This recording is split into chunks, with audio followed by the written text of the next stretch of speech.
Bonjour à tous, j'espère que vous me voyez bien. Nouvelle vidéo aujourd'hui pour vous expliquer physiquement parlant le concept de lentille.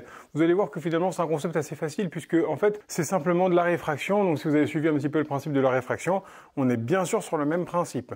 Évidemment cette fois-ci avec des lentilles c'est quelque chose d'un petit peu différent puisque la forme de la lentille va permettre d'avoir des propriétés sur la lumière, va permettre d'influer sur la lumière de façon à ce que les rayons lumineux aient un comportement qui m'arrange. Et vous allez voir que ce mot m'arrange va prendre tout son sens quand on parlera un petit peu des longueurs focales de lentilles, notamment dans la suite de cette vidéo ou dans la prochaine, on verra bien.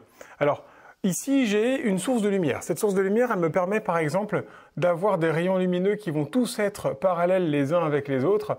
Alors là c'est pas le cas, mais je peux évidemment m'arranger pour que ce soit le cas et pour que ce soit le plus parallèle possible, bien sûr. Donc là, bon, allez, à pas grand chose près.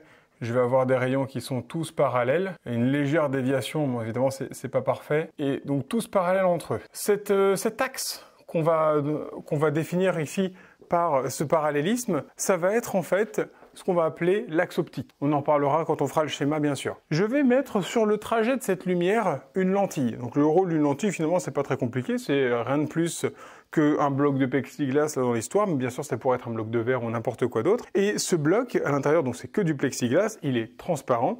Et en fait, ce qui est très intéressant, c'est la forme. S'il était plat, il se passerait pas du tout ce qui va se passer là maintenant. C'est grâce à sa forme qui est du coup arrondie que je vais avoir en fait ce qu'on appelle, là, entre autres, une lentille convergente, donc une convergence des rayons. Il existe aussi ce qu'on appelle des lentilles divergentes pour avoir une divergence des rayons. Et là, son rôle, là, celle-là, c'est de faire converger les rayons. C'est en fait finalement globalement le rôle de votre œil. Et vous allez voir que ce que fait en fait une lentille, c'est rien de plus que ce que fait naturellement votre œil quand il va bien, bien sûr. Donc si je fais passer à l'intérieur donc de cette lentille des rayons lumineux, vous voyez déjà première chose, le rayon qui arrive ici selon l'axe optique, parfaitement en ligne droite comme ceci. Là, si je trace, on reconnaît en réfraction la normale. Le rayon qui passe par la normale n'est pas dévié, c'est pour ça qu'il continue en ligne droite, quasiment en ligne droite. Vous remarquerez quelque chose de très intéressant, c'est que les rayons qui étaient au-dessus et en dessous de cette normale, finalement, se retrouvent courbés. Et au-delà d'être courbés, on remarque surtout un point intéressant, c'est que, alors à pas grand-chose près, ce qui m'embête, vous voyez, c'est qu'ici, j'ai une réflexion totale qui se produit. Et donc, en fait, je vais avoir le rayon lumineux qui se réfléchit dans le plexiglas. Il ressort pas ce rayon-là. C'est un petit peu embêtant et je pourrais pas avoir mieux, j'ai l'impression. Ouais, je pourrais pas avoir mieux, c'est dommage. Bon, c'est pas grave. En même temps, ça vous montre du coup le principe de réflexion totale dans un milieu donc qui ici est le plexiglas. Vous voyez ici, j'ai un milieu qui est assez réfringent, 1,5 l'indice de réfraction. L'air c'est 1. Eh bien, la lumière est piégée à l'intérieur du plexiglas. Ce qui fait que du coup, comme elle ne ressort pas du plexiglas, étant piégée, en fait, j'ai le principe de fonctionnement d'une fibre optique, par exemple. La fibre optique se base sur de la réflexion totale.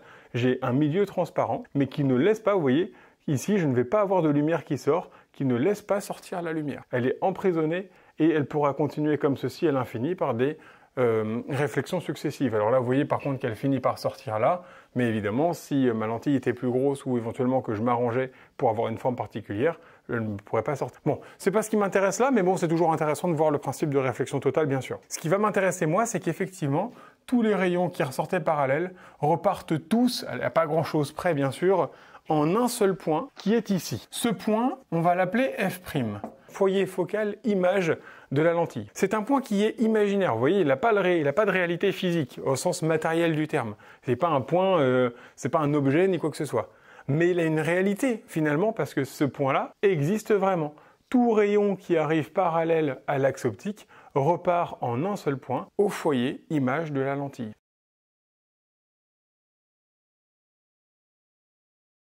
Et ça sous-entend qu'il existe du coup une longueur particulière. Alors c'est dommage, j'en ai qu'une des lentilles, mais j'aurais bien aimé vous montrer avec d'autres lentilles. Il existe une longueur particulière qui est caractéristique de la lentille en question et qui permet de faire converger tous les rayons lumineux en un seul point, ce point-là. Alors je peux faire bien sûr l'inverse puisque une lentille va être parfaitement symétrique, c'est-à-dire que si tous les rayons qui arrivent parallèles repartent en ce point, alors tous les rayons qui arrivent en ce point repartent parallèles parce que comme vous le savez, la lumière, et là en l'occurrence, donc si je suis ce trait-là, ce rayon-là, va dans ce sens-là, mais le principe de retour inverse de la lumière nous dit que si la lumière peut aller dans un sens, elle fera exactement le même chemin dans l'autre sens. Si dit autrement, si vous êtes capable de voir quelqu'un dans la rue, alors ce quelqu'un est forcément aussi capable de vous voir puisque la lumière est capable de faire les deux l'aller-retour. Alors évidemment, ça sous-entend que les deux personnes sont suffisamment éclairées pour renvoyer la lumière, hein, bien sûr. Parce que par exemple, quand vous regardez quelqu'un,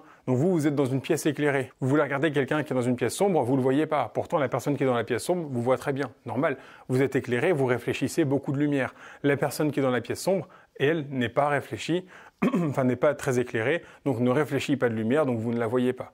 Mais sur le principe, deux personnes complètement éclairées de la même façon, dont les rayons lumineux peuvent aller dans toutes les directions possibles, eh bien si un rayon lumineux va de A vers B, alors il existe un rayon qui peut aller de B vers A. Alors, je vous montre du coup le principe. Donc ce point-là, là ici, je vais le garder quand même ici, c'est le foyer image. Si vous regardez bien, alors on va essayer de faire un truc à peu près, il faut que je trace, en fait, finalement, je l'effacerai après, ici, en ce point-là, vous allez avoir, en ce point, donc cette distance-là, ça c'est le point O, cette distance-là, on appellera ça la longueur focale de la lentille. Il se trouve que comme je vous l'ai dit, donc du coup la lentille c'est un système qui est parfaitement symétrique. Ça veut dire que s'il existe une longueur focale ici, il existe une longueur focale ici. À pas grand chose près, en ce point-là, je dois avoir F. À pas grand chose près je dis parce que j'ai fait ça à la louche bien sûr. Mais si cette distance-là est égale effectivement à celle-ci, alors en ce point-là, si je fais croiser tous les rayons lumineux en ce point-là, normalement, ils repartent tous parallèles, de façon parfaitement symétrique. Tous les rayons qui arrivaient parallèles repartent en F',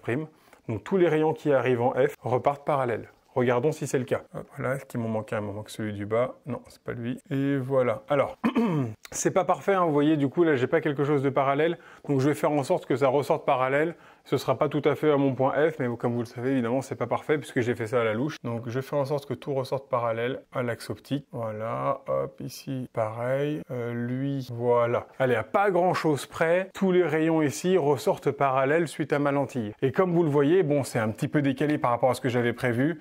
Le point réel auquel je vais avoir le croisement de tous les rayons, c'est celui-là, en fait. Et pas celui. Mais vous voyez, ça joue à rien, donc c'est vraiment parce que j'avais mesuré à la louche, mais bien sûr, ça marche. Hein. Donc, la distance entre O et F est la même que la distance entre O et F'. D'ailleurs, ce serait bien qu'on le montre juste après, mais encore une fois, pas grand-chose près, ça va marcher. Et donc, cette fois-ci, vous voyez, bien sûr, par symétrie totale, tous les rayons qui passent pas ici ressortent parallèles. Bon, bah ça, c'est le principe de la lentille.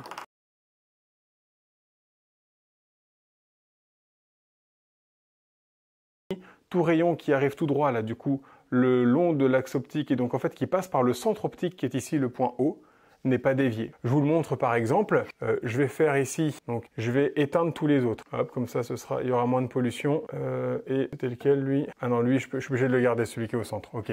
Alors, maintenant, je fais passer donc ce rayon-là par le centre optique. Si ce que je vous ai dit est vrai, alors normalement, ce rayon va devoir continuer en ligne droite sans être dévié. Je vous montre. Vous voyez ici. Le rayon, vous voyez ici, il passe tout droit et il continue en ligne droite sans être dévié.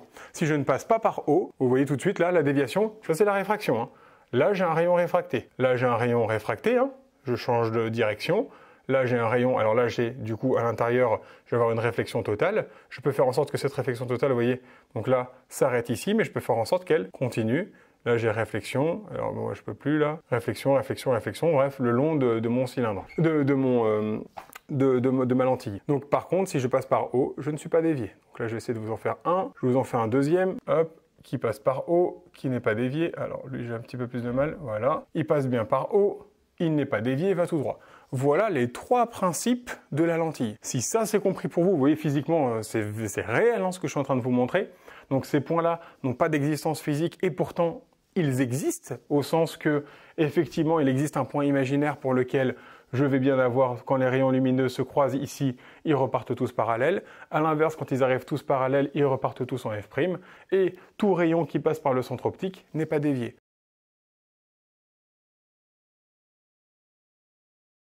Il n'y a plus qu'à formaliser ça maintenant sur un schéma, et si c'est compris pour vous, vous avez déjà fait 95% du travail de votre chapitre de seconde là-dessus. J'espère que c'est compris. Prochaine vidéo, donc, ce sera sur la schématisation du coup de cette partie-là, et je vous remercie pour votre attention.